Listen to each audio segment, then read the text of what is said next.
मित्रांनो, ठरलं तर मग या मालिकेमध्ये महिपत आश्रम पाडण्याचा प्रयत्न करतो. साक्षी देखील तेथे असते. तेव्हा सायली ही आता जोराजोरात ओरडत असते, प्लीज थांबा, आश्रम पाडू नका. पण आता सायलीचं कुणीही ऐकायला तयार नसतं. महिपत सायलीचं देखील न ऐकता आता आश्रम पाडत असतो. त्याच वेळी आता अर्जुन तेथे येतो आणि मग त्या आश्रमावर स्टे ऑर्डर आणतो. महिपतला आणि साक्षीला मोठा धक्काच बसतो. अशा प्रकारे अर्जुन हा त्या आश्रमावर स्टे ऑर्डर आणतोय. आजच्या महा एपिसोडमध्ये पाहूयात. तर सर्वजण आता कोर्टात बसलेले असतात. तेवढ्यातच तेथे आता जज साहेब येतात. तेथे जेव्हा जज येतात तेव्हा ते लगेच म्हणतात कामकाज सुरू केलं जावं. मग लगेच पवार वकील उठतात. ते महिपतचे वकील असतात. ते म्हणतात की माझं स्टेटमेंट आधीसारखंच आहे. म्हटल्याप्रमाणे ती आश्रमाची जागा ही महिपत शिखरे यांची आहे. आता असं म्हटल्याबरोबरच अर्जुनला राग येतो आणि तो महिपत साक्षीकडे पाहू लागतो. पुढे पवार वकील जज साहेबांना म्हणतात, आश्रमावर असणारा स्टे ताबडतोब उठवावा अशी माझी विनंती आहे.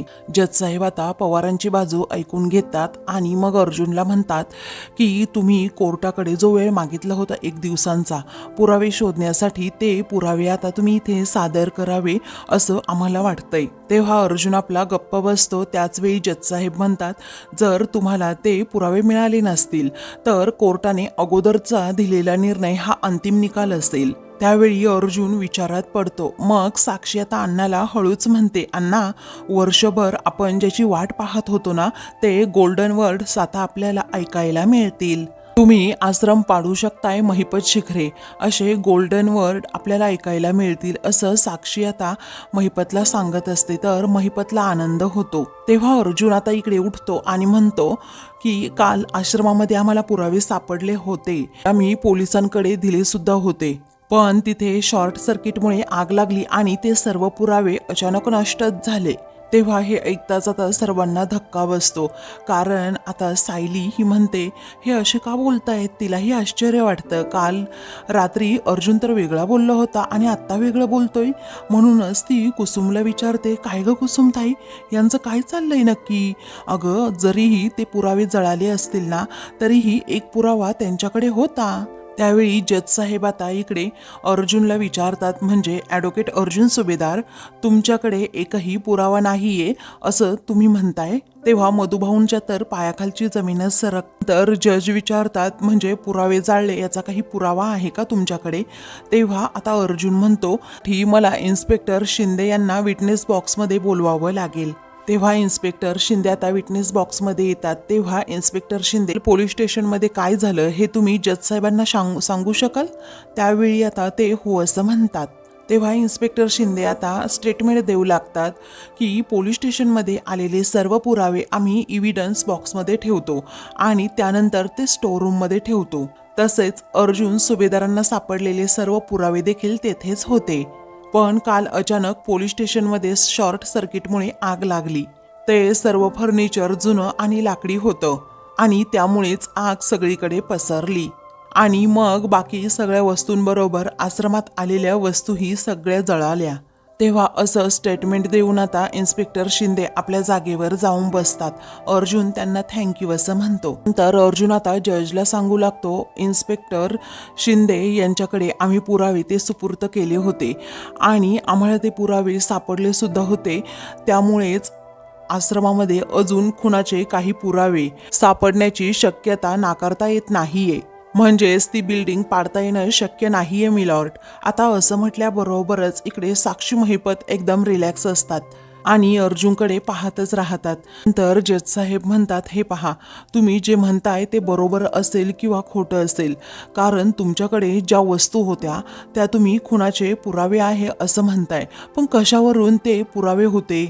तेव्हा अर्जुन म्हणतो, मिलॉर्ड, त्यासाठी त्या सर्व वस्तू तपासल्या जायला पाहिजे होत्या, परंतु आम्हाला तेवढा वेळ मिळालाच नाही की आम्ही त्या वस्तू तपासू आणि खात्री करून घेऊ की हे खुनाचे पुरावे आहेत की नाही. तेव्हा जज साहेब म्हणतात की कोर्टाने तुम्हाला अगोदरच सांगितलंय तुम्हाला अधिक वेळ मिळणार नाही म्हणून. असं म्हणून जज हे आता महिपतकडे पाहतात तर महिपतला खूपच आनंद होतो. तेव्हा ते आता काहीतरी नोट करून ठेवतात आणि अर्जुनला म्हणतात त्या जमिनीवरचा स्टे आता उठवला जाईल. मी तुम्हाला शेवटचं सांगतोय अर्जुन सुभेदार, तुमच्याकडे आता पुरावे असतील तर ते कोर्टाकडे जमा करा. तेव्हा सर्वांनाच आता मोठा धक्का बसतो. मधुभाऊ, सायली, कुसुम हे सर्वजण काळजीत पडतात. हे आता अर्जुन जजला सांगतो की जर तो आश्रम पाडला तर आणखी पुरावे मिळण्याची शक्यता ही कमी होतीये. तेव्हा सायली मनात विचार करते, सर प्लीज तो सोन्याचा तुकडा द्या ना, तुम्ही का नाही देत आहात तो पुरावा म्हणून, मला कळतच नाहीये. पुढे आता अर्जुनचं बोलणं ऐकून घेत जज साहेब म्हणतात की तुम्ही कोर्टाचा आणि स्वतःचाही वेळ वाया घालवत आहात.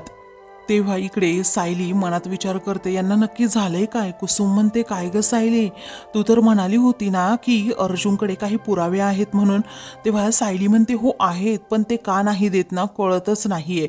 पुढे अर्जुन आता पुन्हा आपलं स्टेटमेंट देऊ लागतो की अहो जर ही खुनाची केस सॉल्व्ह होणार असेल तर कोर्टाचा आणि माझा वेळ तरी कसा वाया जाईल मिलॉर्ड. आणि हा खून साक्षी शिखरेनेच केला आहे आणि ते प्रूव्ह करण्यासाठी तो आश्रम तिथेच राहायला हवा, तो पाडायला नको, असं तो आता कळकळीची विनंती करतो. पुढे आता जज म्हणतात की तुम्ही मुळात दोन विषयाशी गल्लत करत आहात, कारण आजची केस ही स्टे ऑर्डर उठवण्याची आहे आणि तो उठवायचा की नाही हे आमच्या हातात आहे. तुम्ही जर पुरावे दिले, ठोस पुरावे दिले तर आम्ही ती स्टे ऑर्डर नाही उठवू शकत, परंतु तुमच्याकडे जर काही पुरावे नसतील तर मग तुम्ही दुसऱ्याच केसकडे आता वळताय.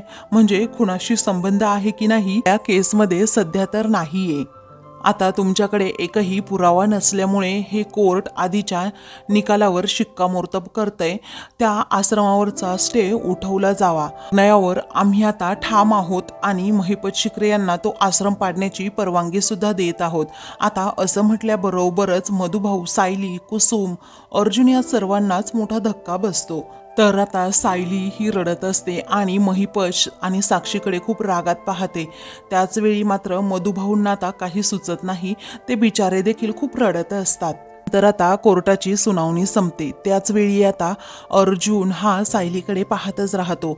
सर्वजण तेथून निघालेले असतात. तेव्हा महिपत, साक्षी देखील खूप खुश असतात. अर्जुन, सायली आणि मधुभाऊकडे पाहून हसत असतात, कारण त्यांना असं वाटत असतं की आपण जिंकलो, आता आपलं रिसॉर्ट तिथे उभं राहणार. या विचाराने त्या दोघांचाही आनंद गगनात मावेनासा झालेला असतो. मग इकडे आता सायली रागातच अर्जुनकडे येते आणि त्याला म्हणते, तुम्ही असं का केलं तसं, तुमच्याकडे एक महत्त्वाचा पुरावा होता ना. तेव्हा अर्जुन आता मनात विचार करतो, ओ नो, जर मिसेस सायली त्या सोन्याच्या तुकड्याबद्दल काही बोलल्या तर यांना लगेच डाऊट येईल. या विचाराने आता अर्जुन हा सायलीकडे पाहतच राहतो. तिचा हात पटकन पकडतो, तिला जरा बाजूला घेऊन जातो आणि म्हणतो, तुमचा माझ्यावर विश्वास आहे की नाही, त्या पुराव्याबद्दल काही बोलू नका प्लीज इथे तरी, कारण इथे साक्षी आणि महिपत आहे. तेव्हा कुसुम देखील अर्जुनला म्हणते, हो काय हे चाललंय तुमचं. मग अर्जुन त्या दोघींनाही गप्प करतो. चैतन्याला तर धक्काच बसतो, कारण महत्त्वाचा पुरावा अर्जुनकडे आहे आणि त्याने मला सांगितलं नाही. विचाराने तो जरा अर्जुनकडे पाहतच राहतो. मधुभाऊ मात्र बिचारे अजूनही रडत असतात. पुढे अर्जुन आता म्हणतो की तुम्ही मधुभाऊंना सांभाळा, त्यांना तुमची गरज आहे. तेव्हा सायली आता मधुभाऊंजवळ जाते आणि खूप रडत असते. त्याच वेळी ती मधुभाऊंना समजावते, मधुभाऊ होईल सगळं ठीक, तुम्ही काळजी करू नका. परंतु मधुभाऊंना आता रडू आवरत नसतं, कारण आता त्यांच्या बायकोचं स्वप्न असतं की तेथे निराधार मुलांना कायम तेथे सांभाळावं. परंतु आता तो आश्रमच पाडला जाणार या विचाराने मधुभाऊंच्या पायाखालची जमीन सरकलेली असते आणि आपण बायकोला दिलेला शब्द पाळू शकलो नाही, तिचं आणि माझं हे स्वप्न कायमचं तुटून जाणार या विचाराने आता ते खूप रडत असतात. आणि मग मधुभाऊंना घेऊन तेथून पोलीस जायला निघतात. इकडे आता साक्षी महिपत हे दोघेही जज साहेबांचे आभार मानत असतात, कारण त्यांच्यामुळेच या जागेवरचा स्टे आता उठवला गेलेला असतो. मग आता महिपत साक्षी हे दोघेही जजला म्हणत असतात की तुम्ही स्टे उठवलाय, तुमचं काम आम्ही तर करणारच. त्यावेळी जज म्हणतात की यामध्ये खूप मोठी रिस्क होती. मग आता महिपत म्हणतो रिस्क तर होतीच ना, पण आम्ही तुमच्यावर विश्वास ठेवला आणि तुम्ही आमच्यावर विश्वास ठेवला, मग काय कामच झालं. इकडे आता सायली, त्याचबरोबर कुसुमताई आणि चैतन्य व अर्जुन हे कोर्टाच्या बाहेर आलेले असतात आणि तेथे आल्यानंतर आता ते सर्वजण त्याच विषयी बोलत असतात. पण आता अर्जुनचं लक्ष नेमकं आता या तिघांकडे जातं, तर त्याला प्रचंड धक्का बसतो की जज हा साक्षी आणि महिपतला मिळालेला आहे. म्हणूनच तो आता चलाखीने सायली, चैतन्य आणि त्याचबरोबर कुसुमला म्हणतो तुम्ही गाडीत जाऊन बसा, तोपर्यंत मी आलो, असं म्हणून तो फोनवर बोलण्याचं नाटक करत आता ते तिघेही जिथे बोलत असतात ना त्याच्या बाजूला जरा येऊन उभा राहतो. इकडे आता साक्षी म्हणते मी तुमच्यासाठी खूप मोठी पार्टी अरेंज केली आहे. तेव्हा जज साहेब म्हणतात हो का. मग आता महिपत म्हणतो तुमचं काम नक्कीच होईल. अहो तुम्ही मदत केली म्हणून तर आज आश्रमावरचा स्टे उठवू शकलो, नाहीतर काय आमचं रिसॉर्टचं काम तसंच राहिलं असतं, आमचं स्वप्न अपूर्ण राहिलं असतं. असं म्हणून महिपत कशाप्रकारे आपण प्लॅन केला आणि तो स्टे उठवला गेला आहे हे सगळं काही जजला सांगत असतो. आणि जज देखील म्हणतो की तुमच्या सहकार्यामुळे ही मोठी रक्कम मिळेल, मग आता तुमच्यासाठी काही पण, असं म्हणून आता महिपत हसतो. तेव्हा अर्जुनला आता इकडे लगेच क्लिक होतं की या तिघांचा हा प्लॅन आहे, म्हणजे जज साहेबांनी चक्क या दोघांनाही मदत केली आहे आणि फर्स्ट ऑर्डर उठवली गेली आहे. आता अर्जुनच्या लक्षात या दोघांचा पूर्ण प्लॅन आलेला असतो. इकडे आता अर्जुन आणि सायली हे दोघेही रात्रीचे घरी येतात. सायली गाडीतून खाली उतरते आणि खूप रडत असते. त्याचवेळी अर्जुन तिला म्हणत असतो मिसेस सायली हो थांबा ना, पण आता सायली खूप रडत असल्यामुळे ती अजिबात थांबत नाही, ती पुढे निघून जाते. अर्जुन म्हणतो मिसेस सायली हो असं का करताय, असं म्हणून तो पुन्हा तिच्या पाठीमागे जातो. मग आता घरातील सर्वजण हॉलमध्ये बसलेले असतात. तेव्हा प्रताप विचारतो अच्छा म्हणजे आश्रम वाचण्याचे काही चान्सेस नाही आहेत म्हणायचे.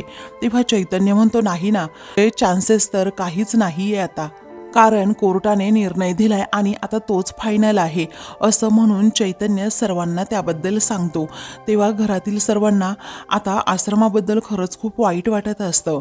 तेव्हा पूर्णाजी या म्हणतात पण अर्जुन सायली अजून कसे नाही आले कळतच नाही. तेवढ्यातच सायली आता आतमध्ये येते आणि खूप रडत असते आणि तशीच आपल्या रूममध्ये निघून जाते. मग आता घरातील सर्वजण सायली सायली असं म्हणून तिला बोलवत असतात, परंतु सायली आता कुणाचं ऐकत नाही. तेव्हा अस्मिता आता म्हणते अचानक हिला काय झालं. मग आता तिची मनस्थिती तशीच असणार होती, तुला एवढं कळत नाही का ग, असं कल्पना रागातच तिला आता म्हणते. मग आता अस्मिता तोंडवाकडं करून आपली गप्प बसते. त्याच वेळी आता अर्जुन देखील तेथे आलेला असतो. मग आता कल्पना म्हणते मला सगळं सांगितलंय चैतन्याने. इकडे सायली ही रूममध्ये जाते आणि दार बंद करून घेते. बिचारी खूप रडत असते, कारण लहानपणापासून ती मोठी त्याच आश्रमात झालेली असते आणि आता आश्रम पाडला जाणार या विचाराने तिला खूप कसं तरी होत असतं. इकडे आता घरातील सर्वजण हे सायलीकडे जायला निघतात. अस्मिता, पूर्णाजी, विमल हे तिथे हॉलमध्येच थांबतात, तर बाकी सर्वजण आता लगेच सायलीकडे येतात आणि तिला म्हणत असतात की सायली प्लीज दार उघड, सायली अगं प्लीज दार उघड, आमचं म्हणणं थोडं तरी ऐकून घे, आम्ही तुझ्यासोबत आहोत, तू काळजी करू नको, काही ठीक होईल, असं आता प्रताप देखील म्हणत असतो. चैतन्य देखील म्हणतो की वहिनी प्लीज ऐकून घ्या. मग आता अर्जुन देखील दरवाज्यावर थाप मारत सायली अगं एकदा तरी ऐकून घे माझं म्हणणं काय आहे ते, असं आता तो तिला सारखा सारखा बोलत असतो. पण त्या बिचारीची तशी मनस्थितीच नसते की ती कुणाचं ऐकून घेईल.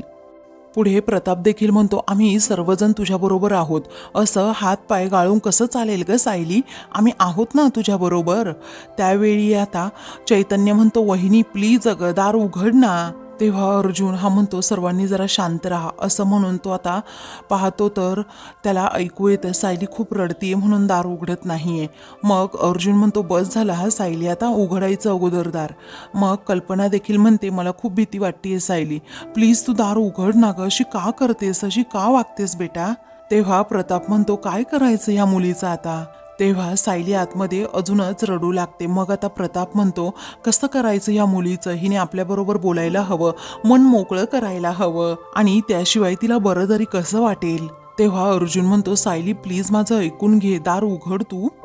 अगं मम्मा आणि डॅडा सुद्धा तुझी वाट पाहतायत बाहेर, प्लीज असं वेड्यासारखं वागू नको.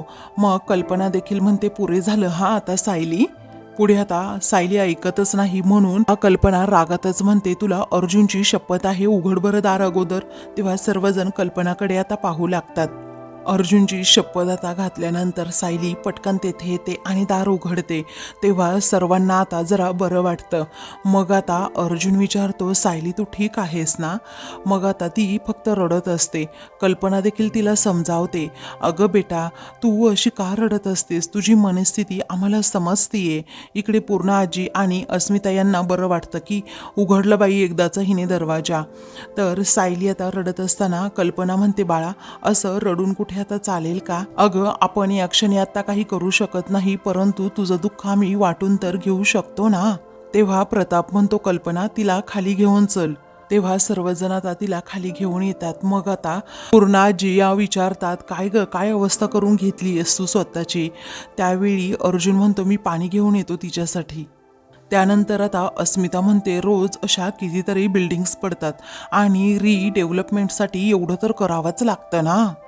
आणि एका आश्रमाची बिल्डिंग पडतीये तर केवढी नाटकं चालली आहे, असं म्हणून आता ती रागातच सायलीकडे पाहते. तेव्हा सर्वांनाच आता प्रचंड राग येतो. मग आता रागातच सायली उठते आणि म्हणते, अस्मिता ताई अहो बिल्डिंग कशाला म्हणताय तुम्ही, हे सुभेदार हाऊस आहे, तुम्ही याला फक्त बिल्डिंग म्हणता का हो. नाही ना, हे तुमचं माहेर आहे ना, आणि तुमच्या इथे भावना गुंतल्या आहेत ना. देव ना करो जर तुम्हाला कुणी सांगितलं की हे घर तुम्हाला पुन्हा कधीच बघता येणार नाही, तर तुम्हाला कसं वाटेल हो. तरीही मी देवाकडे नेहमी प्रार्थना करेन की माहेर दुरावण्याचं दुःख काय असतं हे तुमच्या वाट्याला कधीच येऊ नये. तेव्हा सर्वजण सायलीकडे आता पाहतच राहतात. तर अस्मिता एकदम गप्प बसते. पुढे आता पूर्णाजी या सायलीला म्हणतात, सायली. तेव्हा सायली आता एकदम गप्प बसते.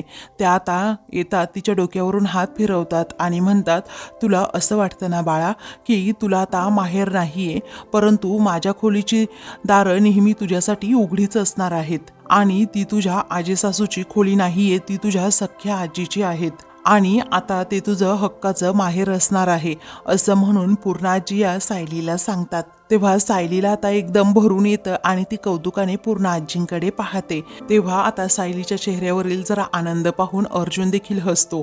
मग पुढे आता प्रताप म्हणतो, वर जी रूम आहे ना ती तुझ्या आईबाबांची रूम आहे. तुला कधी बोलावंसं वाटलं, हक्काने काही मागावंसं वाटलं तर लगेच त्या रूमकडे यायचंस तू. आमच्याकडे हक्काने काही सुद्धा हवं ते मागायचं. त्यापुढे आता अश्विन म्हणतो, वहिनी जर तुला कुणी काही त्रास दिला ना तर त्याची कंप्लेंट या तुझ्या भावाकडे करायची. आणि या दरवाजाकडनं राईट मारला ना तर ते तुझ्या सख्या भावाच्या खोलीचं दार आहे, समजलं. तेव्हा चैतन्य आता म्हणतो, हा भाऊ तर नेहमी तुमच्या पाठीशी उभा आहेच. त्यानंतर विमल सुद्धा पुढे येते आणि म्हणते, घराच्या पाठीमागच्या साईडला माझी खोली आहे, ती तुमच्या सख्या बहिणीची आहे. ती छोटीशी आहे पण तिची दारं नेहमी तुमच्यासाठी उघडीच असतील. पुढे आता कल्पना म्हणते, आणि किचनवर तर तुझाच हक्क आहे, तिथे तर तुला कुणीही अडवणार नाही सायली कधी. तेव्हा अर्जुनचे डोळे आता पाणवतात. मग पुढे पूर्णाजी म्हणतात, ती उजव्या बाजूला दिसतीये ना ती खोली आहे अर्जुनची. बस तेवढंच फक्त तुझं सासर आहे, बाकी सगळं तुझं माहेर आहे. आणि तिथे अर्जुन बरोबर संसार करताना तुला काहीही अडचण आली तर धावतच माहेरी यायचं. ही सगळी माणसं तुझीच आहेत, असं म्हणून पूर्णाजी या सायलीला खूप मोठा धीर देतात. तेव्हा सायलीला आता भरून येतं आणि ती रडत असते आणि पूर्णाजींना अगदी कडकडून मिठी मारते. घरातील सर्वांनी आता माहेरपणाचं सुख हे सायलीला दिलेलं असतं. तेव्हा आता अर्जुन हा मनात विचार करतो की मिसेस सायलींचं या सर्वांवर खरंच खूप प्रेम आहे. आता तो आश्रम पाडला जाणार, तुम्हाला माहेर नसणार या विचाराने तुम्ही रडताय ना. असं वाटत असेल की हे सगळं काही क्षणिक आहे, म्हणजे हे कधीतरी सोडून जावं लागणार या विचाराने तुम्ही रडताय. पण काळजी करू नका मिसेस सायली, मी कधीच तुम्हाला सोडणार नाही. आयुष्यभर तुम्ही माझ्याबरोबरच राहायचे, माझी पत्नी बनून, असं म्हणून तो तिच्याकडे पाहून गालात हसतो. दुसरीकडे आता साक्षी, महिपत, नागराज आणि त्याचबरोबर प्रिया यांची बैठकच बसलेली असते. आता ते सेलिब्रेशन करणार असतात, कारण तो आश्रम पाडला जाणार या विचाराने त्यांना आनंद झालेला असतो. मग पुढे आता साक्षी हसते आणि म्हणते, बिचारा मधुकर पाटील, आश्रम आता पाडला जाणार या विचाराने कसा रडत होता, अगदी त्याचा चेहरा, असं म्हणून ती महिपतकडे पाहून हसते. तेवढ्यातच प्रियाच्या मोबाईलवर आता अस्मिताचा फोन येतो. त्यावेळी ती आता म्हणते, या अस्मिता सतत सारखा मला फोन करत असते, काही काम नाही धाम नाही, सतत टाइमपास म्हणून आपला फोन करत राहणार. तिचा आवाज ना माझ्या डोक्यात जातो. तेव्हा महिपत म्हणतो, सगळेच जर तुझ्या डोक्यात गेले तर तुझ्या डोक्यातला एवढासा मेंदू तो कुठे राहणार आहे. तेव्हा सर्वच जण आता तिच्यावर हसतात. मग आता महिपत म्हणतो, उचला तो फोन. तेव्हा प्रिया आता कॉल रिसीव्ह करते आणि हसतच विचारते, हा बोल अस्मिता. तेव्हा अस्मिता म्हणते, काही नाही ग, सहज फोन केला कारण मला खूप बोर झाले. त्या सायलीची रडारड सुरू आहे ना, आणि सर्वजण तिच्या डोळ्यातली अश्रू पुसण्यासाठी पुढे पुढे. एक फालतू आश्रम काय पडणारे, जसं तिला वाटतंय की एक मोठा महागडा महालच पडणार आहे की काय. इकडे आता प्रिया ही लगेच फोन स्पीकरवर टाकते आणि म्हणते, ऐका ऐका, आणि मुद्दामच म्हणते, काय काय म्हणालीस, आश्रमाबद्दल काय बोलत होतीस. अस्मिता आता म्हणते, सॉरी हा, तू पण त्या आश्रमात राहत होती, पण तुला खरं सांगू का, तो आश्रम पाडला जाणार ना या विचाराने मला खूप आनंद झालाय. त्या बिंडो महिपत शिखरेने आयुष्यात एकतरी चांगलं काम केले. आता हे सगळं काही महिपत ऐकत असतो आणि त्याला प्रचंड राग येतो. प्रिया ही विषय टाळते आणि म्हणते, पण अर्जुनने आश्रम वाचवण्यासाठी काही ना काही प्रयत्न केलेच असतील ना. तेव्हा अस्मिता म्हणते, केलं असणार, बायकोच्या प्रेमापोटी तो एवढं तर करणारच ना. पण या अक्कलशून्य महिपतने माती खाल्ली म्हणून आश्रमावर या अगोदर सुद्धा स्टे आला होता. आता महिपत लगेच चिडतो, कारण आता अस्मिता चक्क त्याला बोलत असते आणि त्याच्या कामावर संशय घेत असते. पण प्रिया आता विषय टाळण्याचा खूप प्रयत्न करत असते. रागातच तो आता त्या फोनकडे पाहत असतो. तर मित्रांनो, महा एपिसोडचा दुसरा भाग पाहण्यासाठी चॅनलला सबस्क्राईब करा.